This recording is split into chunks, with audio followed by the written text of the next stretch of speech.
Halo semua, balik lagi nih di channel Ulas Manga. Pada video kali ini, kita akan membahas episode Kaiju chapter nomor 9. Buat kalian yang baru bergabung, jangan lupa untuk tonton video Ulas Manga sebelum-sebelumnya, agar kalian tidak kebingungan dengan cerita kali ini. Jangan lupa juga untuk bantu dan support Ulas Manga terus dengan menekan tombol like, subscribe, dan bunyikan tombol lonceng. Cerita sebelumnya, Kafka yang telah berubah ke mode Kaiju bertarung melawan Kaiju utama. Dia berusaha menyelesaikan pertarungan ini secepat mungkin. Hingga akhirnya, Kafka dan Kaiju utama saling beradu pukul. Pukulan milik Kafka jauh lebih kuat daripada milik Kaiju utama. Efek yang diterima Kaiju utama, seluruh daging pada tangan kanannya mengelupas, hanya tersisa tulang belulang. Namun, efek masih terus berlanjut. Seluruh daging pada tubuh Kaiju utama perlahan mulai mengelupas. Tulang belulang pada tangan kanan Kaiju utama terlihat mulai retak dan hancur secara perlahan. Kaiju utama pun hancur lebur dan tak bersisa. Kikoru yang melihat kejadian tersebut sangat terkejut. Dia tidak mengira pemandangan di depan matanya sangat mengerikan. Namun akhirnya, Kafka berhasil menyelamatkan Kikoru. Setelah keadaan aman, Kafka berubah ke mode manusia. Tak lama berserang, Reno pun datang menghampiri Kafka. Dia sangat marah dengan apa yang dilakukan oleh Kafka. Namun, Kikoru yang telah berada di ambang batas akhirnya pingsan. Mereka segera mengangkat dan membawa Kikoru pergi dari area tersebut. Hingga akhirnya, chapter pun diakhiri dengan kedatangan Wakil Kapten Hoshina dan Kapten Ashiro. Mereka kebingungan dengan kondisi Kaiju yang telah hancur lebur. Eits, sebelum lanjut, buat kalian yang belum prepare, bisa siapkan dahulu segelas kopi atau teh panas. Jangan lupa cemilan, lalu ambil posisi yang nyaman. Selamat nonton, readers! Chapter 9 diawali dengan kedatangan Kapten Ashiro Mina dengan Wakil Kapten Hoshina di tempat Kaiju utama terdeteksi. Namun, pada area tersebut, mereka hanya menemukan bangkai Kaiju yang telah luluh lantak. Wakil Kapten Hoshina penasaran dengan apa yang terjadi pada area tersebut. Kapten Ashiro dan Wakil Kapten Hoshina mendapatkan laporan bahwa di area tersebut tidak ada peserta yang ditemukan. Tak lama, dari ruang kendali melaporkan kepada Kapten Ashiro bahwa sepertinya ada 3 peserta yang berlindung di bunker nomor 6. Salah satunya adalah Kikoru Shinomiya. Wakil Kapten Hoshina bernapas lega karena mereka semua selamat. Wakil Kapten Hoshina bertanya kepada Kapten Ashiro, menurutnya, apa yang terjadi pada area ini? Walau memang benar Shinomiya itu kuat, tapi mungkinkah ini semua perbuatannya? Kapten Ashiro meragukan akan hal itu. Ditambah lagi, Kaiju yang bisa bangkit kembali setelah dikalahkan. Masih banyak misteri di area sini, dan kita harus segera menyelidikinya, ucap Kapten Ashiro kepada Wakil Kapten Hoshina. Kapten Ashiro pun memberikan perintah kepada anggota yang lain, agar tim penyelidik yang melakukan proses pengurusan ini. Dia dan Wakil Kapten Hoshina akan mencari Kaiju yang tersisa. Terlihat, Wakil Kapten Hoshina berpikir keras dengan apa yang terjadi pada area tersebut.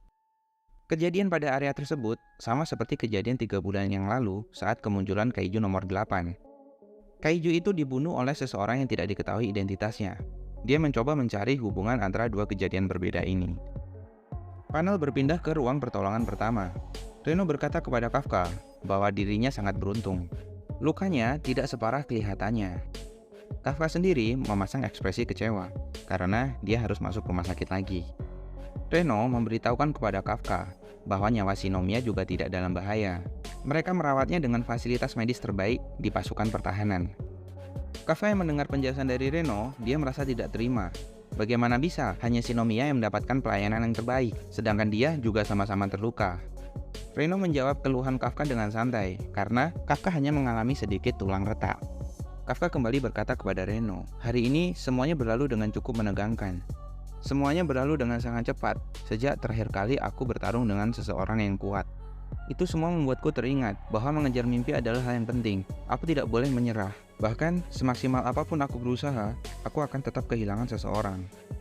Reno yang mendengar ucapan Kafka hanya berbalik menatap Kafka. Namun setelah itu, Kafka kembali tersenyum bersemangat. Justru karena itu juga, api di dalam dirinya menyala kembali. Hal itu akan membuatnya terus berkembang menjadi lebih baik. Semua itu juga berkat dirimu yang terus mendorongku untuk lebih maju. Terima kasih banyak Ichikawa, ucap Kafka mengungkapkan isi hatinya kepada Reno.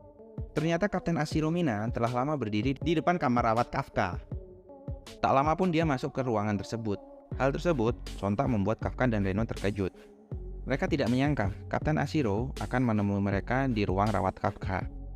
Kapten Ashiro bertanya, Kaliankah yang menolong Shinomiya saat dia terluka? Kapten Ashiromina memberikan hormat kepada Kafka dan Reno sembari berkata, "Terima kasih telah menyelamatkan rekan sesama pejuang." Kafka dan Reno tercengang tanpa kata. Tak lama, Kapten Ashiro pun pamit undur diri.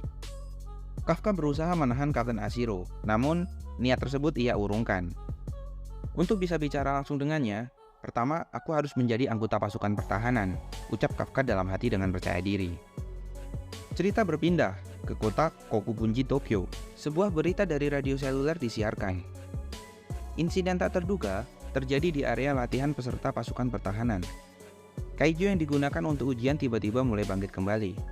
Sepertinya beberapa orang telah terluka, tetapi tidak ada korban jiwa. Ternyata, radio seluler tersebut milik kaiju humanoid yang menyerang Kikoru Shinomiya. Kaiju humanoid tersebut bingung. Dia tidak percaya, tidak mungkin tidak ada korban pada kejadian tersebut. Dia bergumam, mungkinkah sang kapten memang sekuat itu? Tak lama, dering handphonenya berbunyi. Kaiju humanoid tersebut seperti sedang berbicara dengan seseorang dari telepon tersebut. Dia mendapat omelan karena menghilang terlalu lama. Sembari melakukan transformasi aneh, kaiju tersebut berkata bahwa akan segera ke sana. Ternyata, kaiju humanoid tersebut berubah ke mode manusianya. Tak disangka, ternyata manusia kaiju tersebut menyamar menjadi anggota tim pembersih bangkai kaiju. Tim pembersih bangkai kaiju tidak menyadari bahwa orang yang baru saja dipanggilnya adalah kaiju yang sangat berbahaya. Mereka hanya mengetahui bahwa dia adalah seorang anak baru yang magang di perusahaan di mana tempat mereka bekerja. Chapter 9 diakhiri dengan monster kaiju humanoid yang menyusup menjadi anak baru pada perusahaan pembersih bangkai kaiju. Bagaimanakah nasib dari teman-teman Kafka selanjutnya? Apakah kaiju humanoid tersebut akan membunuh mereka? Terima kasih banyak buat kalian yang menonton video ini hingga akhir. Mohon maaf jika ada kesalahan narasi, transkrip, ataupun dialog yang kurang maksimal. Kritik dan saran yang membangun, boleh banget kalian tulis di kolom komentar. Agar kami bisa berkembang lebih baik lagi, jangan lupa untuk bantu dan support channel Ulas Manga dengan menekan tombol like dan subscribe. Aktifkan juga tombol lonceng agar kalian mendapat notifikasi video terbaru dari kami. Sampai jumpa lagi di video selanjutnya, dan bye-bye.